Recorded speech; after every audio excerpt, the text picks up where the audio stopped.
இன்னைக்கு நம்ம வந்திருக்க கோயில் மிகவும் பழமையான ரங்கநாத சுவாமி திருக்கோவில். கண்டிப்பா இந்த கோயிலுக்கு வரணும்னா அந்த பெருமாளோட அனுகிரகமும் உங்களுக்கு கொடுப்பனமும் இருந்தா மட்டுமே இந்த கோயிலுக்கு உங்களால வர முடியும்.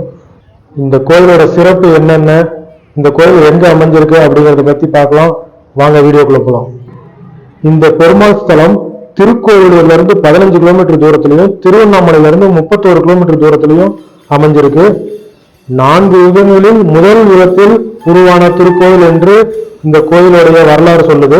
தென்பெண்ணை ஆற்றின கரையோரத்தில் இந்த கோயில் அமைஞ்சிருக்கு. கோயில் உள்ள நுழைஞ்சோடனே பாத்தீங்கன்னா பசுக்கள்லாம் வச்சு இது பண்ணி பராமரிச்சுக்கிட்டு இருக்காங்க. அதுங்களுக்கு தேவையான உணவுகள்லாம் கொடுக்கலாம், நம்ம வாங்கி கொடுக்கலாம். ரங்கநாயகி தாயாருக்கு தாமரை மலர்களும் ரங்கநாதருக்கு வந்துட்டு துளசி மாலையும் பார்த்தீங்கன்னா நம்ம வாங்கிட்டு போயிருந்தோம் சாமியை தரிசிக்கிறதுக்கு. ஆதி திருவரங்கம் இந்த பேரை கேட்டாலே உங்களுக்கு தெரிஞ்சிருக்கும். இதுதான் வந்துட்டு பெருமாள் கோயில்ல முதன்மையான கோயில்.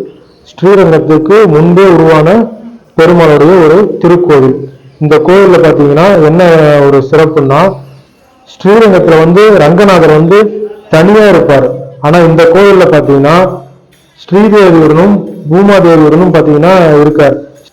இங்க ரங்கநாதர் இருக்க திருக்கோலம் எப்படி இருக்குன்னு பாத்தீங்கன்னா, ஸ்ரீதேவி மடியில தலை வச்சு படுத்திருப்பாரு. பூமாதேவி பெருமாளோட காலை அமுத்தி விடுற மாதிரி படுத்திருப்பாரு. இன்னொரு காலை பாத்தீங்கன்னா ஆதிசேஷன் மேல போட்டிருப்பாரு.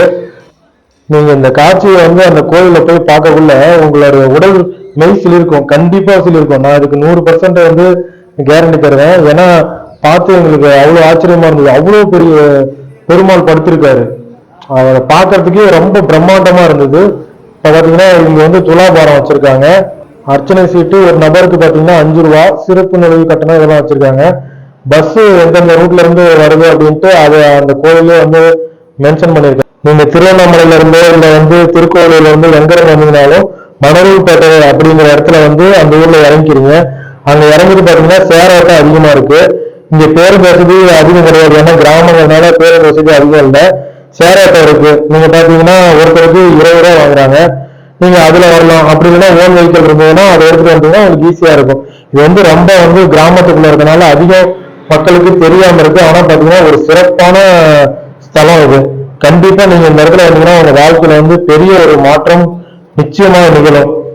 இங்க பாருங்க, இந்த கோயிலுடைய இந்த சிலைகளையும் அதோடைய கட்டுமானங்களையும் பார்க்கக்குள்ளேயும் உங்களுக்கு தெரிஞ்சிருக்கும். இது எவ்வளவு ரொம்ப பழமையான கோயில் அப்படின்னு. தூண்கள்லாம் பாத்தீங்கன்னா அவ்வளவு சிறப்பா இருக்கு. அந்த சிலைகள்லாம் பாருங்க, அந்த காலத்திலேயே அவ்வளவு சிறப்பா செஞ்சிருக்காங்க. கதவுலாம் பாத்தீங்கன்னா நம்மளால ஒரு கையால 2 கையை வச்சு புஷ் பண்றது அவ்வளவு கஷ்டமா இருக்கு. நாங்க போனப்ப பாத்தீங்கன்னா இந்த ஆதிபராசக்தி கோயிலுக்கு போற அந்த பக்தர்கள்லாம் வந்திருந்தாங்க. நல்ல ஓரளவுக்கு கூட்டம் இருந்தது. இந்த மரம் பாத்தீங்கன்னா எதுக்காக அப்படின்னு சொல்லி அங்க இருக்கவங்கிட்ட கேட்டிருந்தோம். வேலை இல்லாதவங்க பாத்தீங்கன்னா, திருமணம் நடக்காதவங்க, இந்த குழந்தை பேர் இல்லாதவங்க இந்த மரத்துல கயிறு கட்டுறாங்க. இந்த உள்ள கயிறு கட்டிட்டு போனா அவங்க நினைச்சது நடக்கும் அப்படின்னு மக்கள் ரொம்ப நம்பிக்கையா இருக்காங்க. இது தாயார் சன்னதி. எவ்வளவு வருஷத்துக்கு முன்ன கட்டியிருந்தாலும் பாருங்க, இன்னமும் எவ்வளவு ஸ்ட்ராங்கா இருக்குன்னு, எவ்வளவு அழகா அதை கட்டியிருக்காங்க பாருங்க. தீபம் வைக்கிறதுக்கு எவ்வளவு சிறப்பா அதுல பாருங்க கட்டியிருக்காங்க.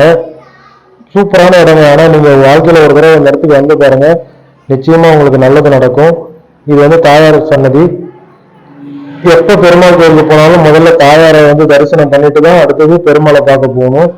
இந்த கோவில் பாத்தீங்கன்னா காலையில 6 மணில இருந்து இரவு 8 மணி வரலும் பாத்தீங்கன்னா திறந்திருக்கும். நீங்க எப்ப போனீங்கன்னாலும் பாத்தீங்கன்னா சாமியை சிறப்பா தரிசனம் பண்ணலாம். எந்த ஒரு ஆரவாரமும் இல்லாம தாயாரையும் ரங்கநாதரையும் பாத்தீங்கன்னா நீங்க அமைதியான முறையில் தரிசனம் பண்ணிட்டு வரலாம். இந்த கோயிலுக்கு வந்தீங்கன்னா அவ்வளவு அமைதியா இருக்கும். பாத்தீங்கன்னா உங்களுக்கு ஒரு மனசுக்கு சூப்பரா இருக்கும். இங்க பாத்தீங்கன்னா ரங்கநாதரை பாக்குறதுக்கு முன்னால பாத்தீங்கன்னா ஸ்ரீராமர், சீதா தேவி, லட்சுமணர், ஆஞ்சநேயர் விக்கிரகங்கள்லாம் இங்க வச்சிருக்காங்க. சூப்பரா இருக்கும். இது பாருங்க கொடிமரம். இங்க இருக்க தூண்கள்லாம் பாத்தீங்கன்னா அப்படியே அழகா இருக்கும், ஒரு சீரா பார்த்தா இருக்கும். அந்த தூண்கள்லயும் பாத்தீங்கன்னா சிற்பங்கள் சூப்பரா வடிச்சிருக்காங்க. கண்டிப்பா லைஃப்ல ஒரு டைம் இந்த கோயிலுக்கு வாங்க, உங்க லைஃப் வேற லெவல்ல மாறும். கண்டிப்பா நீங்க அதை உணர்வீங்க. அடுத்த வீடியோல பார்க்கலாம். நன்றி மக்களே. வீடியோ பிடிச்சிருந்தா லைக் பண்ணுங்க. அப்படியே நம்ம சேனல் சப்ஸ்கிரைப் பண்ணாதவங்க சப்ஸ்கிரைப் பண்ணுங்க. பாய்.